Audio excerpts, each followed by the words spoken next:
Assalamualaikum warahmatullahi wabarakatuh. Waalaikumsalam warahmatullahi wabarakatuh. Kembali lagi di podcast Safta TV. Hai Sobat Safta TV, bersama saya Adinda Arauda dengan Ustazah Riana Lilis selaku Wakakurikulum SMA Islam Safta. Hari ini gimana kabarnya Ustazah? Alhamdulillah baik Dinda. Gimana kabarnya hari ini Dinda? Alhamdulillah saya juga baik Ustazah. Ngomong-ngomong nih Ustazah, kan Ustazah sebagai Wakakurikulum tahun ajaran baru. Kurikulum tahun ajaran baru ini kan diganti dengan kurikulum merdeka. Nah, bagaimana Ustazah mengenai kurikulum merdeka ini? Oh iya, jadi pemerintah itu sudah menerapkan yang namanya kurikulum merdeka belajar di tahun 2022 ini. Nah, kurikulum merdeka belajar yang diluncurkan oleh pemerintah itu tujuannya adalah untuk pemulihan pembelajaran di saat pandemi.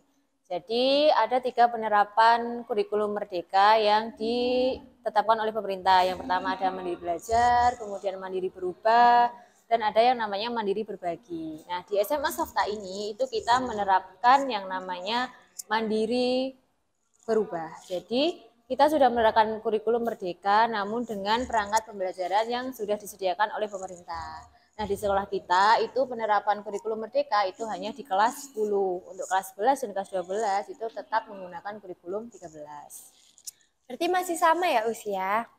Yang Iya, membedakan dengan kurikulum lama dengan kurikulum yang terbaru ini apa Ustazah? Ya, yang paling membedakan di Guru Merdeka itu ada yang namanya Project P5 atau Profil Penguatan Pelajar Pancasila.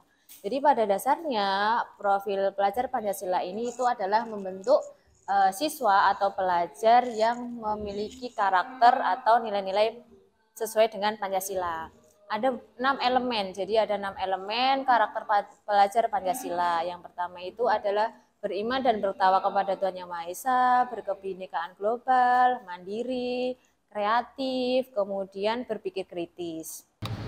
Jadi pemerintah itu menyediakan beberapa tema yang harus dipilih oleh sekolah. Kalau untuk kelas 10 ini itu tema yang harus dilakukan, dikerjakan itu adalah 3 tema. Dan itu disesuaikan dengan kondisi dan lingkungan sekolah kita. Lalu selain itu yang membedakan itu adalah di kelas 10 itu belum ada penjurusan. Kalau di K13 itu kelas 10 sudah langsung ada IPA, ada IPS, ada bahasa. Namun untuk kurikulum merdeka itu kelas 10 masih belajar IPA, fisika, kimia, biologi, kemudian belajar juga IPS, sosiologi, geografi, sejarah, dan geografi. Nah, mengenai proyek yang tadi Ustazah bahas nih, untuk siswa dan siswi Safta yang sudah melakukan proyek apa saja ya Us? Jadi di sekolah kita itu sudah melaksanakan atau menyelesaikan satu proyek yang bertemakan gaya hidup berkelanjutan. Jadi di sini siswa dan siswi itu dibagi menjadi beberapa kelompok, kemudian dari tema gaya hidup berkelanjutan itu dibagi menjadi beberapa topik. Yang pertama ada pemilahan sampah. Jadi anak-anak itu memilah sampah organik maupun non-organik yang ada di lingkungan sekitar kita.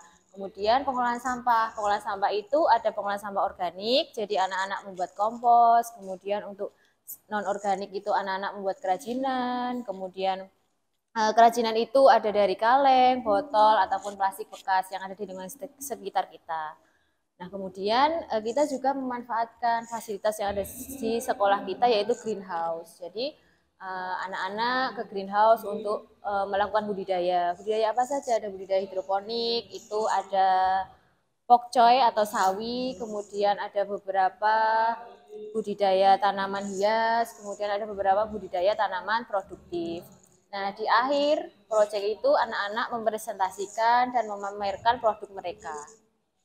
Nah, dengan banyaknya proyek yang bagaimana ini, proyeknya dengan metode pembelajarannya itu bagaimana ya Us? Ya, untuk metode pembelajaran di SMA Safta ini tergantung juga dengan materi atau mapel yang diajarkan oleh Bapak Ibu Guru. Namun pada dasarnya pembelajaran itu berpusat pada siswa atau student center, di mana siswa itu diajak untuk ke laboratorium. Ke laboratorium kita ada laboratorium IPA, ke fisika, kimia ataupun biologi, kemudian ke laboratorium greenhouse dan lain-lainnya. Jadi disesuaikan dengan kebutuhan dari mapel yang diajarkan oleh Bapak Ibu Guru. Wah, ternyata banyak ya dampak positifnya. Jadi membuat para siswa-siswi ini belajarnya jadi nyaman dan Ya, seperti itu. Iya, betul Dinda. Nah, Sobat Safta TV, saat ini sudah dibuka PPDB 2023 jalur prestasi sejak 19 September 2022 hingga 1 Maret 2023. Yuk, daftar sekarang juga buat kalian yang memiliki prestasi akademik ataupun non-akademik. Informasi PPDB Safta kunjungi di web di bawah ini ya. Nah, baik Ustazah, kita akhiri podcast kali ini.